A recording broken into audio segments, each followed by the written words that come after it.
Very good morning, welcome to Raj news. నేను విజయ్. మొత్తంగా Telangana cabinet సమావేశం ఈరోజు దాదాపుగా జరిగే అవకాశాలు ఉన్నట్లుగా కనిపిస్తోంది. పలు కీలక నిర్ణయాలు కూడా తీసుకొని ఉన్నారు మంత్రి మండలిలో. అంటే 3 నెలల తర్వాత భేటీ అవుతోంది మొత్తంగా మంత్రివర్గం అయితే. అంటే రైతు రుణమాఫీకి సంబంధించి, ఆదాయ పెంపు సంబంధించి ప్రధానంగా ఈ మంత్రి మండలిలో మాట్లాడే అవకాశం ఉన్నట్లుగా తెలుస్తోంది. ఇక దాంతోపాటుగా అటు ఆంధ్రప్రదేశ్లో చూసుకున్నట్లయితే ఏదైతే పోస్ట్ ఎలక్షన్స్కి సంబంధించి గొడవలు విపరీతంగా అవుతున్నాయో వాటికి సంబంధించి సిట్ని ఏర్పాటు చేశారు. ఐజీ వినీత్ బ్రిజ్లాల్ అనే ఒక పోలీస్ అధికారి నేతృత్వంలో సిట్ అయితే ఏర్పాటు జరిగింది. మొత్తంగా 13 మంది సభ్యులతో ఈ సిట్ని ఏర్పాటు చేశారు. సిఐడి, ఏసీబీ ఉన్న అధికారులతో సిట్ అయితే ఏర్పాటు చేశారు. మొత్తంగా ఎందుకు జరిగింది, దీనికి వెనక కారణాలేంటి, మొత్తం అంశాలకు సంబంధించి మరోవైపు రాయ్బరేలీలో రాహుల్ని మీకు అప్పగిస్తున్నానంటూ సోనియా చేసినటువంటి వ్యాఖ్యలకు సంబంధించి మరిన్ని జాతీయ అంశాలకు సంబంధించి మనతో పాటు చర్చించడానికి మా పొలిటికల్ ఎడిటర్ అరవింద్ కొల్లిగా సిద్ధంగా ఉన్నారు. వారిని మరిన్ని విషయాలు సమగ్రంగా తెలుసుకునే ప్రయత్నం చేద్దాం. ఎస్, గుడ్ మార్నింగ్ అరవింద్ గారు. Good morning Vijay. Yes Aravind గారు, మొత్తంగా తెలంగాణ క్యాబినెట్కి సంబంధించి ఈరోజు క్యాబినెట్ సమావేశం జరగబోతోంది. అంటే క్యాబినెట్ సమావేశానికి సంబంధించి ఒక క్లారిటీ రావాల్సినటువంటి అవసరం అయితే ఉంది. అదేంటంటే కేంద్ర ఎన్నికల సంఘానికి ఆల్రెడీ రాష్ట్ర ప్రభుత్వ ప్రధాన కార్యదర్శి లేఖ రాశారు. ఓకే, మేము అంటే మా రాష్ట్ర మంత్రివర్గం సమావేశం కాబోతుంది, దీనికి అనుమతి ఇవ్వాలి.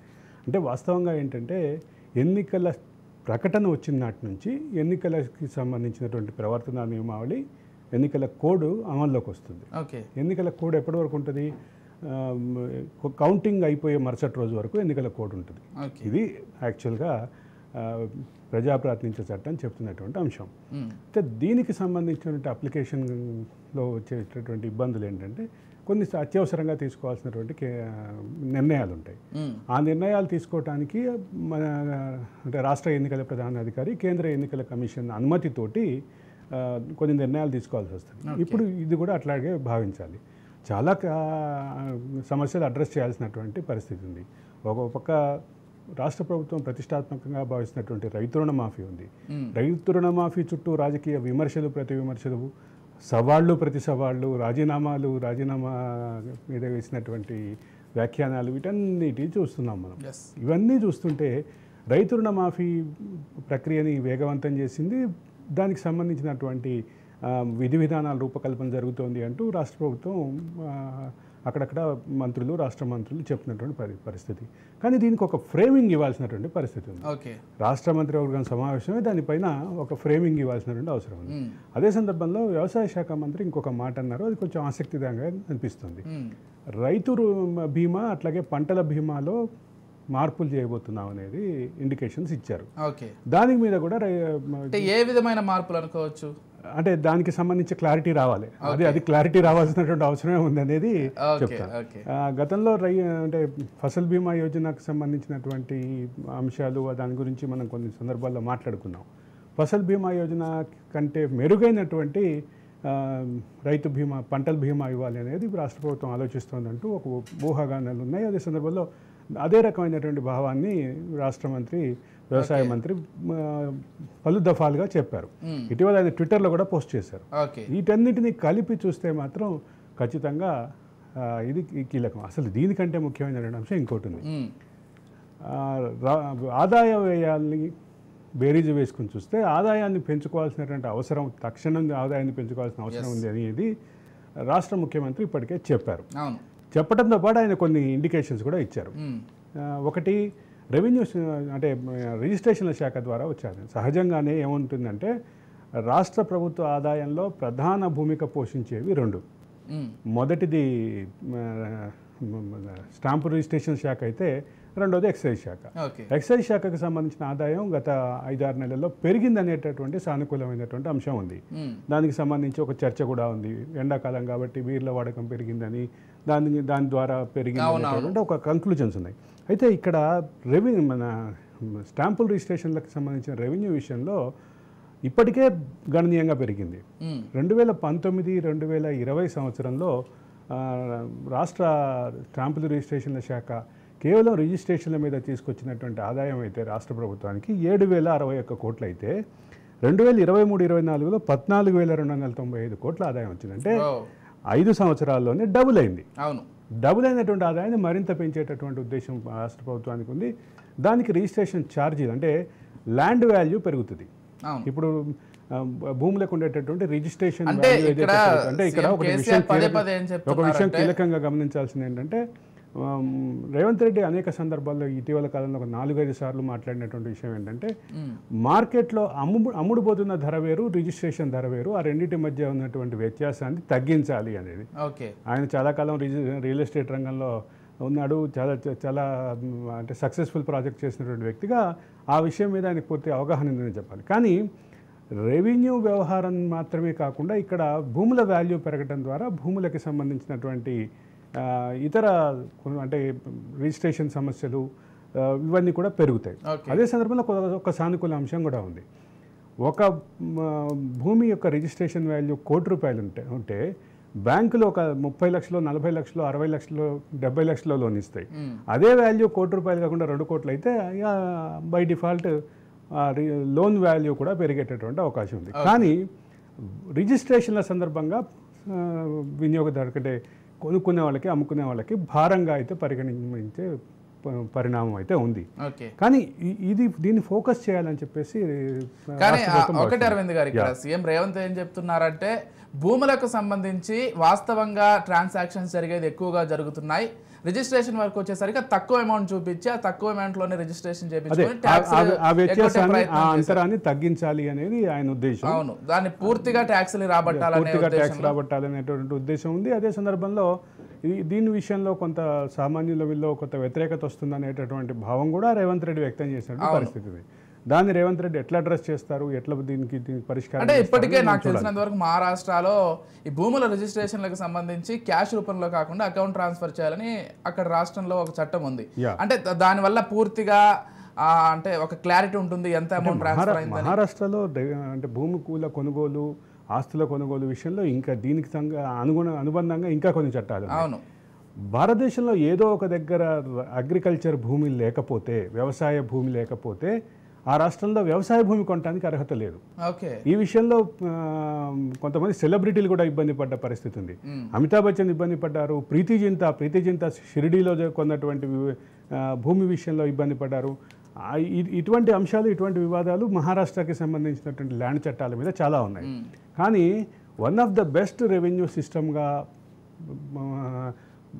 అంటే స్వాతంత్రం కంటే ముందే ప్రపంచం దృష్టిని ఆకర్షించినటువంటి తెలంగాణ రాష్ట్రంలో దీనికి సంబంధించి తీసుకోబోయేటటువంటి నిర్ణయం మాత్రం ఖచ్చితంగా ఒక హాట్ టాపిక్, హాట్ పాయింట్గా మారేటటువంటి పరిస్థితి అయితే ఉంది.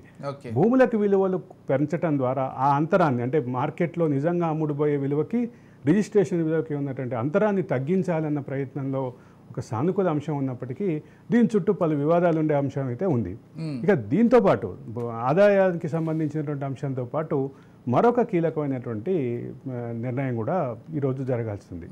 అదేంటంటే మేడిగడ్డకి సంబంధించి ఎన్డీఎస్ఏ రిపోర్ట్ ఆల్రెడీ అంటే ప్రాథమిక నివేదిక సబ్మిట్ చేసింది. కాబట్టి మేడిగడ్డకి సంబంధించినటువంటి భవిష్యత్తుని నిర్ణయించబోయేటటువంటి సమావేశంగా కూడా చూడాలి క్యాబినెట్లో. ఈరోజు క్యాబినెట్లో ఆ అంశం కూడా కీలకంగా ఉండేటటువంటి అవకాశం అయితే ఖచ్చితంగా ఉందనేదే చెప్పాలి. ఇక ఈ అంశాలతో పాటు ఇమ్మీడియట్గా రైతులు ఎదుర్కొంటున్నటువంటి అకాల వర్షాల ద్వారా వరిధాన్యం, అదే సందర్భంలో ఉద్యానవన పంటలు నష్టపోవటం, దీనికన్నిటికి సంబంధించినటువంటి చర్చ కూడా ఈరోజు క్యాబినెట్లో వచ్చే అవకాశం ఖచ్చితంగా ఉంది. అయితే ఈరోజు క్యాబినెట్ జరుగుతుందా జరగదా అనేటటువంటి అంశంలో మాత్రం కేంద్ర ఎన్నికల సంఘం, రాష్ట్ర ఎన్నికల ప్రధానాధికారి ఏ నిర్ణయం ఇస్తారనే దానికోసం చూడాలి. అయితే రాష్ట్ర మంత్రులను అయితే అందుబాటులో ఉండమని ఇప్పటికే ఇండికేషన్స్ ఉన్నాయి. అందుబాటులో ఉన్నప్పటికీ కేంద్ర ఎన్నికల సంఘం, రాష్ట్ర ఎన్నికల ప్రధానాధికారి ఇచ్చే అనుమతి కోసమే వెయిట్ చేస్తున్నట్టుగా చెప్పాలి. అది పూర్తి స్థాయిలో వస్తే కనుక దానికి సంబంధించినటువంటి కమ్యూనికేషన్ చీఫ్ సెక్రటరీకి వస్తుంది. కాబట్టి చీఫ్ సెక్రటరీ వెంటనే క్యాబినెట్ కమెన్స్మెంట్ చేస్తారు, క్యాబినెట్ భేటీ కమెన్స్మెంట్ చేస్తారు. అది జరగాలంటే కేంద్ర ఎన్నికల సంఘం, రాష్ట్ర ఎన్నికల ప్రధానాధికారి అనుమతి అయితే ఇవ్వాల్సినటువంటి పరిస్థితి. ఇకపోతే ఆంధ్రప్రదేశ్ రాష్ట్రానికి సంబంధించి పోలింగ్ రోజు ఆ పోలింగ్ తర్వాత మరింత విపరీతంగా జరిగినటువంటి ఘర్షణలకు సంబంధించి సిట్ని ఏర్పాటు చేస్తూ ఒక నిర్ణయం తీసుకున్నారు. ఐజీ వినీత్ బ్రిజ్లాల్ నేతృత్వంలో ఈ సిట్ని ఏర్పాటు చేశారు. మొత్తం 13 మంది సభ్యులతో సిట్ని ఏర్పాటు చేసినట్లుగా తెలుస్తోంది. అంటే ఇప్పటికే దీనికి సంబంధించి అనేక డెసిషన్స్ కూడా తీసుకున్నారు. అంటే ఎస్పీలను సస్పెండ్ చేయడం కావచ్చు, ఒక ఎస్పీని ట్రాన్స్ఫర్ చేయడం కావచ్చు, మరో కలెక్టర్ని ట్రాన్స్ఫర్ చేయడం కావచ్చు, లేకపోతే డిఎస్పీలను సస్పెండ్ చేయడం కావచ్చు, ఈ మొత్తం నిర్ణయాలు తీసుకున్నారు. అయినప్పటికీ కూడా ఈ అంశానికి సంబంధించి ఇంకా క్లారిటీలు రావాల్సి ఉన్నటువంటి నేపథ్యంలో సిట్ని ఏర్పాటు చేసి పూర్తి విచారణ చేయాలని, ఆ రిపోర్ట్ని తమకు ఇవ్వాలని ఈసీ అయితే నిర్ణయించింది. అంటే ఇక్కడ అంటే మిగతా విషయాలన్నీ పక్కన పెడితే సిట్ ఏర్పాటు విషయంలో కొంచెం జాగ్రత్తగా ఉండాలని మరీ పోలీస్ శాఖకి రాష్ట్ర ప్రభుత్వ యంత్రాంగానికి కేంద్ర ఎన్నికల సంఘం గైడ్లైన్స్ ఇచ్చినట్టుగా అర్థమవుతుంది. ఎందుకంటే చాలా కీలకమైనటువంటి సిట్టు.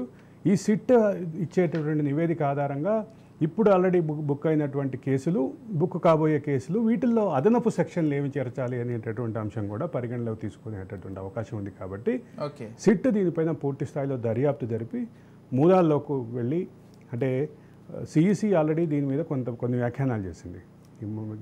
చీఫ్ సెక్రటరీ ఆంధ్రప్రదేశ్ రాష్ట్ర ప్రభుత్వం ప్రధాన కార్యదర్శి జవహర్ రెడ్డి, అట్లాగే మన డీజీపీ గుప్తా వెళ్ళినప్పుడు ఒక కీలకమైనటువంటి వ్యాఖ్య చేసింది.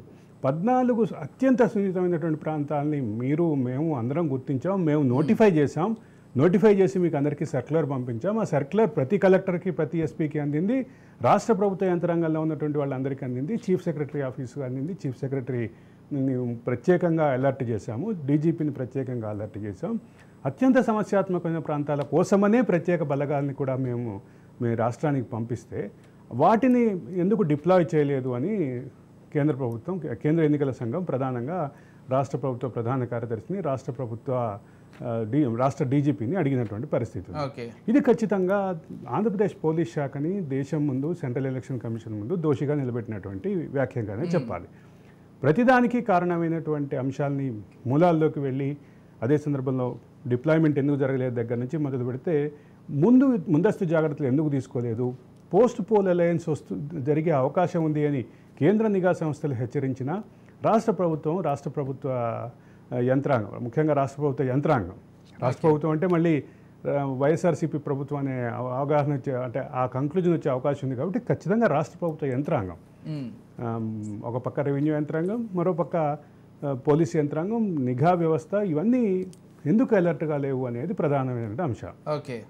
ముందస్తు చర్యలు చేపట్టడంతో పాటు మొత్తం కొన్ని ప్రాంతాలని మొత్తం భద్రతా వలయంలో పెట్టమని చెప్పేసి ఆదేశించినటువంటి ఆదేశాలు కేంద్ర ఎన్నికల కమిషన్ నుంచి ఉన్నాయి. దానికి కావాల్సినటువంటి స్పెషల్ ప్లాటూన్స్ కూడా దింపారు. స్పెషల్ ప్లాటూన్స్ కూడా ఎవరిని దింపారు? సిఆర్పిఎఫ్ వాళ్ళని ఇట్లా దింపలేదు, ఆర్మ్డ్ ఫోర్సెస్నే దింపారు, ఆర్మ్డ్ పోలీస్నే దింపారు. దానికి సంబంధించినటువంటి ఎందుకు జరగలేదు అనేటటువంటి ప్రశ్న అయితే ఉంది. ఈ ప్రశ్నకి సమాధానం చెప్పాల్సినటువంటి రాష్ట్ర ప్రభుత్వ ప్రధాన కార్యదర్శి కానీ, డీజీపీ కానీ సరైనటువంటి రీతిలో సమాధానం చెప్పలేకపోవడంతో పాటు ఆ తర్వాత మీడియాని ఫేస్ చేయకుండా కేంద్ర ఎన్నికల కమిషన్కు ఉన్నటువంటి వెనకదారి నుంచి వాళ్ళు వెళ్ళిపోవటం.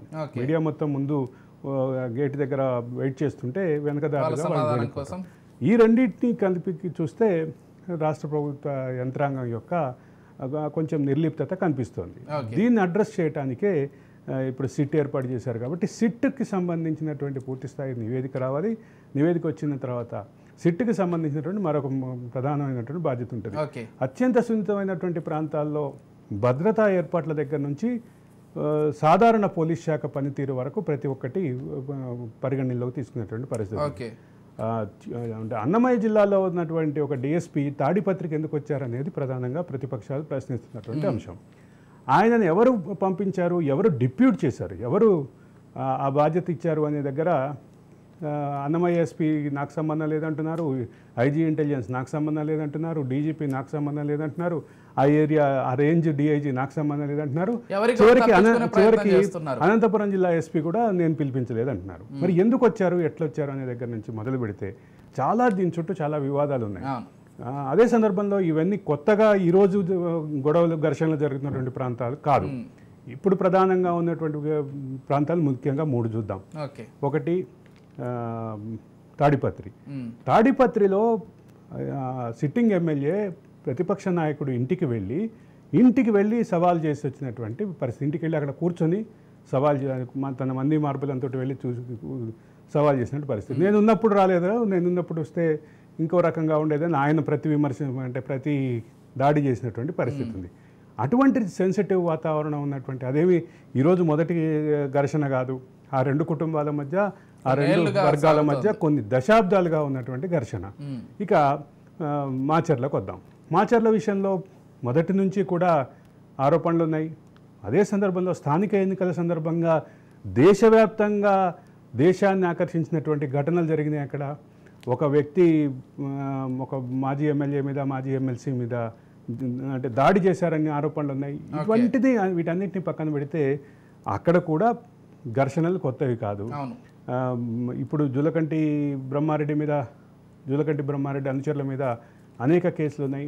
పిన్నెల్లి రామకృష్ణారెడ్డి మీద కూడా అదే రకమైనటువంటి పరిస్థితి ఉంది. ఈ మొత్తం చర్చలో ఎవరికి వాళ్ళే ఏం చూసుకుంటున్నారు అంటే ఇవాల్టి ఘర్షణలు ఇవాల్టివి కాదు, దీని మూలాలను వెతకాలి, దీనికి సంబంధించినటువంటి చర్చలు జరగాలి.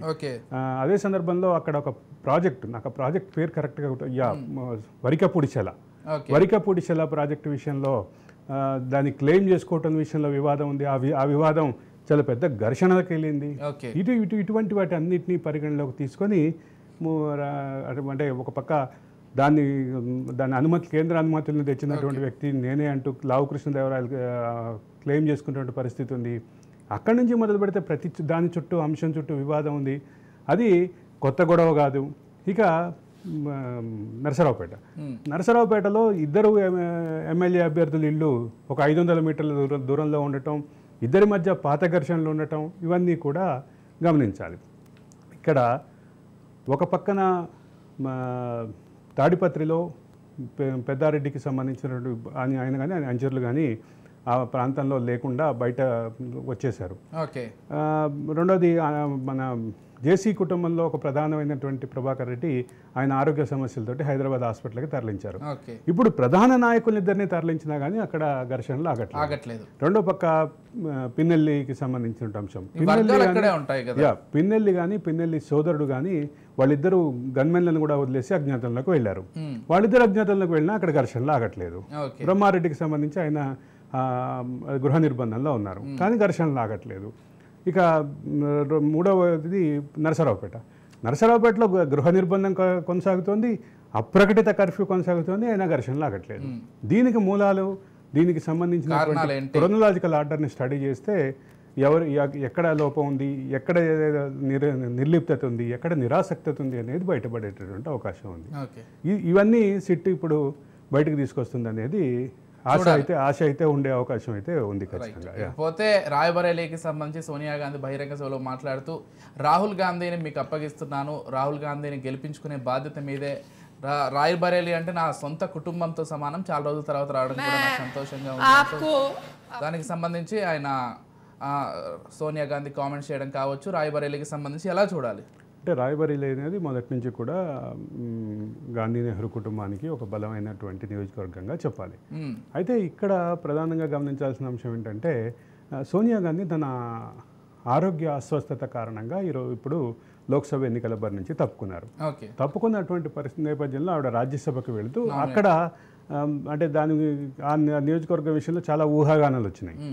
ప్రియాంక పోటీ చేస్తారని, మరోపక్క రాబర్ట్ వాద్రా, మనం ఇద్దరం కూడా మాట్లాడుకున్నాం ఇదే సభలో, ఇదే షోలో మాట్లాడుకున్నాం, పర్సనల్గా కూడా అనేక సందర్భాల్లో దీని గురించి మాట్లాడుకున్నాం. రాబర్ట్ వాద్రా నేను పోటీలో ఉంటాను, గాంధీ నెహ్రూ ఫ్యామిలీ యొక్క లెగసీని నేను కంటిన్యూ చేస్తాను, మా వైఫ్ నుంచి కూడా సానుకూలంగానే ఉంది నేను వెళ్ళటానికి అంటూ ఆయన ఒక ప్రకటన చేస్తే దాని చుట్టూ అనేక వివాదాలు తిరిగినటువంటి అంశం ఉంది. రాబర్ట్ వాద్రా చుట్టూ ఉన్నటువంటి వివిధ వివాదాలు అంటే ఆయన యూపీఏ హయాంలో దేశంలో ఒక ప్రధానమైనటువంటి రియల్ ఎస్టేట్ సంస్థకి ఉపయోగపడేలాగా కొన్ని నిర్ణయాలు తీసుకున్నారు. ముఖ్యంగా గుర్గాం, నోయిడా పరిసర ప్రాంతాల్లో కొన్ని ప్రాజెక్టుల విషయంలో వాళ్ళకి ఫేవర్ చేసేలాగా ప్రవర్తించారు అంటూ ఆయన మీద ఆరోపణలు ఉన్నాయి. ఆ వివాదానికి సంబంధించి ఆయన ఈడీ ముందు హాజరయ్యారు, రకరకాల కేసులు ఎదుర్కొన్నారు. ఇవన్నీ ఒక భాగం. ఇవన్నీ ఇట్లా ఉంటే చివరికి రాహుల్ గాంధీ వాయనాడుతో పాటు రాయబరేలీలో నుంచి కూడా పోటీలోకి దిగుతున్నటువంటి పరిస్థితి ఉంది. గతంలో ఆయన అమేఠీ నియోజకవర్గానికి ప్రాతినిధ్యం వహించేవారు. అక్కడ స్మృతి ఇరానీ గెలిచి ఆయన ఓడిపోవడంతో ఇప్పుడు వాయనాడు నుంచి మాత్రమే ఆయన గతంలో గెలిచి ప్రాతినిధ్యం వహించారు. ఇప్పుడు వాయనాడు అనేది ఒక ప్రధానమైనటువంటి నియోజకవర్గం. వాయనాడుకి సంబంధించినటువంటి అంటే గ్యారంటీగా గెలుపు విషయంలో ఎటువంటి అనుమానాలు లేనప్పటికీ కాంగ్రెస్ పార్టీ ఆ గాంధీ నెహ్రూ లెగసీని కంటిన్యూ చేసేటటువంటి ఉద్దేశంలో అక్కడి నుంచి రాహుల్ గాంధీని పోటీలోకి దింపుతున్నటువంటి పరిస్థితి ఉంది. రాహుల్ గాంధీ పోటీలో దింపే క్రమంలోనే ఆ రాహుల్ గాంధీని అమేధీ రాయబరేలీ ప్రజలకు అప్పగిస్తూ ఆవిడ అప్పగింతలు చేసినట్టుగా కనిపిస్తుంది. చాలా అంటే ఆవిడ చాలా ఎమోషనల్ అయ్యారు. ఆవిడ రాయబరేలీతో తనకున్నటువంటి అనుబంధాన్ని చూసుకున్నారు. వీటన్నిటినీ చెప్తూ చాలా కళ్ళనీళ్ళ పర్యంతం అయ్యారు. కళ్ళనీళ్ళ పర్యంతమైన నేపథ్యంలోనే మన దగ్గర బయట కూడా ఉంది. కావాలంటే మనం సోనియా గాంధీ ఏం మాట్లాడారో కూడా వినొచ్చు. పీసీఆర్ ఒకసారి బయట ప్లే చేయండి. मेरा घर से हमारे परिवार की जड़ इस मिट्टी से जुड़ी हुई है। गंगा माँ की तरह पवित्र यह रिश्ता मैंने राहुल और प्रियंका को वही शिक्षा दी जो इंदिरा जी ने और रायबरेली की जनता ने मुझे दी। सबका आदर करो, कमजोर की रक्षा करो, अन्याय के खिलाफ जनता के अधिकार के लिए जिससे भी लड़ना पड़े लड़ जाओ, डरना मत, क्योंकि संघर्ष की तुम्हारी जड़ें और परंपराएं बहुत मजबूत है। అది ఆవిడ మాటల్లో అప్పగింతల భావం చాలా క్లియర్గా కనిపించింది. అదే సందర్భంగా ఇందిరాగాంధీ నాకు ఇచ్చినటువంటి లెగసీని నేను రాహుల్ గాంధీకి ఇస్తున్నాను మాట చెప్పింది. చెప్పినప్పుడు ఆవిడ ఒక మాట అన్నారు, నేను రాహుల్కి కానీ ప్రియాంకకి కానీ ఒకటే నేర్పాను, కమ్జోర్కి రక్షా కరో, ఎవరైతే నీడీ ఉంటారో వాళ్ళకి అండగా నిలబడండి, ఎవరికైతే డౌన్ ట్రాడన్ పీపుల్ ఉంటారో వాళ్ళ కోసం పనిచేయండి, దేశం కోసం పనిచేస్తూ వాళ్ళ రక్షణ, వాళ్ళ హక్కులకి వాళ్ళకి సంబంధించినటువంటి ఏదైతే హక్కులు ఉంటాయో వాటికి అండగా నిలబడండి అని చెప్పారు. ఇది ఖచ్చితంగా ఆవిడ ఒక అప్పగింతల కార్యక్రమం లాగానే జరిగినటువంటి పరిస్థితి. గాంధీ నెహ్రూ ఫ్యామిలీకి సంబంధించినటువంటి లెగసీ ట్రాన్స్ఫర్ విషయంలో కొంత అంటే కుటుంబ వారసత్వాలు ఇటువంటి అన్ని వివాదాలు గతంలో ఉండేవి. కానీ రాహుల్ గాంధీ దగ్గరకు వచ్చేసరికి ఆ భావం కనిపించట్లేదు అని కొంతమంది విజ్ఞులు చెప్తున్నటువంటి మాట. దీనికి సంబంధించినటువంటి సర్టిఫికేషన్ ఇచ్చే పని మనది కాదు, ఇది ప్రజలు చేయాల్సినటువంటి పని. రాహుల్ గాంధీని అంటే దేశంలో ఎదిగిన నాయకుడిగా చూస్తారా లేదా గాంధీ నెహ్రూ వారసుడిగా చూస్తారా అనేది అది మన సబ్జెక్ట్ కాదు. కానీ రాహుల్ గాంధీలో ఆ రకమైనటువంటి భావం ఏదైతే అంటే రేకెత్తిచ్చాను అని చెప్పేసి అలా ఆయన నేర్పాను అని చెప్పేసి చెప్తుందో అది మాత్రం ఖచ్చితంగా హర్షణీయమైనటువంటి భావమే. ఆవిడ నేర్పిందా నేర్పలేదా అనే విషయం పక్కన పెడితే ఆ రకమైనటువంటి భావజాలాన్ని, ఆ రకమైనటువంటి డౌన్ ట్రాడన్ పీపుల్ కోసం పనిచేయాలన్నటువంటి భావాన్ని, ఎవరైతే నీడీ పీపుల్ ఉంటారో వాళ్ళ కోసం అండగా ఉండాల్సినటువంటి భావాన్ని నాయకులు అలవర్చుకోవటం మాత్రం ఖచ్చితంగా అది చాలా మంచి పరిణామంగానే చెప్పాలి. అది ఉన్న అది అలవర్చుకున్నాడా లేదా అనే విషయం అంటే రాహుల్ గాంధీకి సంబంధించినటువంటి లిట్మస్ టెస్ట్ చేయాల్సింది ప్రజలు. గతంలో అనేక సందర్భాల్లో లిట్మస్ టెస్ట్లు ఎదుర్కొన్నటువంటి రాహుల్ గాంధీ ఇప్పుడు రాయబరేలీలో కొత్త లిట్మస్ టెస్ట్ ఎదుర్కొంటున్నారని చెప్పక తప్పదు. రైట్. ఇకపోతే మెట్రో విస్తరణకు సంబంధించి ప్రభుత్వం నిర్ణయం తీసుకుంది. మొత్తం 7 చోట్ల ఈ విస్తరణ చేయబోతున్నట్లుగా తెలుస్తోంది. శంషాబాద్కు సంబంధించి, ఎయిర్పోర్ట్కి సంబంధించి కూడా ఈ ఉన్నటువంటి మెట్రో కనెక్టివిటీ నుంచి అన్ని మార్గాలు కనెక్ట్ అయ్యేలాగా ఒక లైన్ని క్రియేట్ చేయబోతున్నారు. దానికి సంబంధించి ఎలా చూడాలంటే మెట్రోకి సంబంధించి అనేక రోజులుగా చర్చ జరుగుతుంది. మెట్రో ఇప్పుడు 3 లైన్లు ఉంది. 3 లైన్లలో ప్రతిపాదిత 3 లైన్లలో 2 లైన్లు పూర్తి స్థాయిలో పూర్తయినాయి. ఒకటి నాగోల్ టు రాయదుర్గ్ కానీ, ఎల్బీ నగర్ టు మియాపూర్ కానీ, ఇది ప్రతిపాదిత లైన్లలో ఫుల్ ఫ్లెడ్జ్గా పూర్తయింది. అదే సందర్భంలో మన జేబీఎస్ టు ఫలక్నుమా ఏదైతే ఉందో దీంట్లో ఎంజీబీఎస్ దగ్గర ఆగిపోయింది. ఎంజీబీఎస్ నుంచి ఫలక్నామాకి ఎక్స్టెన్షన్ చేయాల్సినటువంటి అవసరం దాన్ని గత ప్రభుత్వం కొంత నిర్లక్ష్యంగా ఉంది అనే అంశం దగ్గర నుంచి మొదలు పెడితే దాని చుట్టూ అనేక వివాదాలు ఉన్నాయి. దానికి అప్పుడు ఓవైసీ బ్రదర్స్ ఒప్పుకోలేదు కాబట్టి అనేటటువంటి వివాదం కూడా ఉంది. ఇప్పుడు ఓవైసీ బ్రదర్స్ కూడా దానికి సానుకూలంగా స్పందిస్తున్నటువంటి నేపథ్యంలో ఇప్పుడు మెట్రోకి సంబంధించినటువంటి 3 దశలు పూర్తయ్యేటటువంటి పరిస్థితి ఉంది. దీంతో పాటు మరికొన్ని ప్రతిపాదిత లైన్లు ఉన్నాయి. లింగంపల్లి నుంచి లక్డికపుల్ వరకు వయా గచ్చిబౌలి, టోలీచౌకి ఒక లైన్, అంటే మెహదీపట్నం మీదుగా ఒక లైన్ ప్రతిపాదిత లైన్ ఉంది. ఈ లైన్ విషయంలో ఒక వివాదం ఉంది. మధ్యలో కొంత కంటోన్మెంట్ ఏరియా ఉంది, మిలిటరీ ఏరియా ఉంది. మిలిటరీ ఏరియా నుంచి మెట్రో రైలు వెళ్ళటానికి కొన్ని అభ్యంతరాలు ఉన్నాయి. మిలిటరీ ఏరియా నుంచి మెట్రో రైలు వెళ్ళటం విషయంలో కంటోన్మెంట్ బోర్డుకి సంబంధించినటువంటి అభ్యంతరాలు ఉన్నాయి, రక్షణ శాఖకి సంబంధించినటువంటి అభ్యంతరాలు ఉన్నాయి. ఇది ఒక పెద్ద అడ్డంకిగా ఉంది. తర్వాత ఈ అడ్డంకిని అధిగమించడానికే అక్కడ అదనపు అంటే రోడ్డు విస్తరణ సౌకర్యం కొంచెం ఇబ్బందికరంగా మారింది కాబట్టి దాన్ని ఎట్లా అడ్రస్ చేస్తారనేది మొదటిగా చూడాల్సినటువంటి అంశం. అంటే గచ్చిబౌలి, లింగంపల్లి నుంచి గచ్చిబౌలి మీదుగా టోలీ చౌకీ వరకు పెద్ద ఇబ్బంది లేదు. టోలీ చౌకీ నుంచి మన ఎన్ఎండిసి మధ్యలో, ఎన్ఎండిసి కూడా కాదు, సరోజిదేవి హాస్పిటల్ మధ్యలో ఒక కొంత భాగం, సరోజిదేవి హాస్పిటల్ వరకు కొంత మిలిటరీ ఏరియా ఉంది. మిలిటరీ ఏరియా నుంచి పాస్ అవ్వటానికి కొన్ని ఇబ్బందులు ఉన్నాయి. రెండోది, ఇక్కడే ఒక పెద్ద expressway, PV Narasimha Rao expressway ఉంది. పివి నరసింహారావు ఎక్స్ప్రెస్ వేని ప్యారలల్గా దీనికి నిర్మించాలంటే కొన్ని సమస్యలు ఉన్నాయి. వీటన్నిటిని ఎట్లా అడ్రస్ చేస్తారో చూడాలి. రాష్ట్ర ప్రభుత్వం అయితే దీని విషయంలో కొంత క్లారిటీగానే ఉన్నట్టుగా కనిపిస్తోంది. ఈ సమస్యలు అధిగమిస్తే తప్ప ఇది ముందుకెళ్ళేటటువంటి పరిస్థితి లేదు. రెండోది, మరో 2 లైన్లను కలిపేటటువంటి ప్రతిపాదన. ఎల్బీ నగర్ తోటి ఆగినటువంటి ఒక లైన్ని అదే సందర్భంలో మన నాగోల్ ఆగినటువంటి ఇంకో లైన్, ఈ రెండింటిని కలపడానికి ఈ లైన్ ఏదైతే ఉందో ఈ లైన్ రాయదుర్గ్ నాగోల్ ఈ రెండింటిని కలపాలనేటువంటి ప్రతిపాదన కూడా ఉంది. కాబట్టి ఇంకొక ప్రతిపాదన ఏంటంటే, మియాపూర్లో ఆగినటువంటి ఇప్పుడు ప్రస్తుతం ఉన్నటువంటి లైన్ని లింగంపల్లి వరకు కొనసాగించాలి అనేటటువంటి అంశం కూడా ముందుకు వచ్చింది.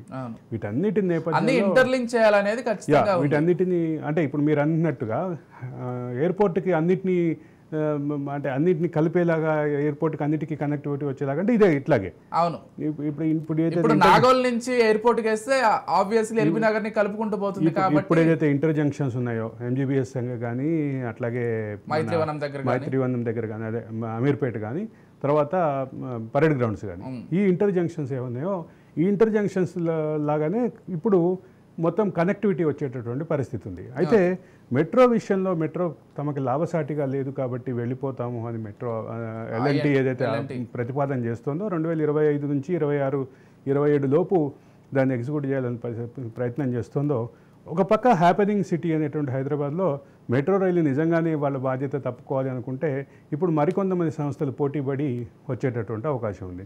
లేదంటే ఢిల్లీ మెట్రో లాగా ఇండియన్ రైల్వే తోటి కన్సాలిడేట్ చేసుకుంటూ, ఇండియన్ రైల్వే తోటి కోఆర్డినేట్ చేసుకుంటూ ఒక ఎస్పీవీని కూడా రాష్ట్ర ప్రభుత్వం ఒక ఎస్పీవీని ఫ్లోట్ చేసి దాన్ని బాధ్యతలు అప్పగించేటువంటి అవకాశాలు కూడా, దీంట్లో ఏది అసాధ్యం కాదు. దీనికి సంబంధించినటువంటి విషయం చూడాలి. కానీ హ్యాపెనింగ్ సిటీ అనేటువంటి హైదరాబాద్లో మెట్రో రైలుని వదులుకోవటం ద్వారా ఎల్ఎన్టీ ఒక తప్పు చేస్తుంది అనేటటువంటి భావం మాత్రం ఖచ్చితంగా ఆర్థికపరమైనటువంటి నిపుణుల్లోనూ, అదే సందర్భంలో ఈ రవాణా రంగ నిపుణుల్లో కూడా ఉన్నటువంటి విషయం గమనించాలి. థ్యాంక్ యూ అరవింద్ గారు, థ్యాంక్ యూ సో మచ్. అన్ని విషయాలకు సంబంధించి చక్కటి విశ్లేషణ కార్యక్రమాన్ని అందించారు. రైట్, ఇది ఇవాల్టి special discussion. Keep watching Raj news.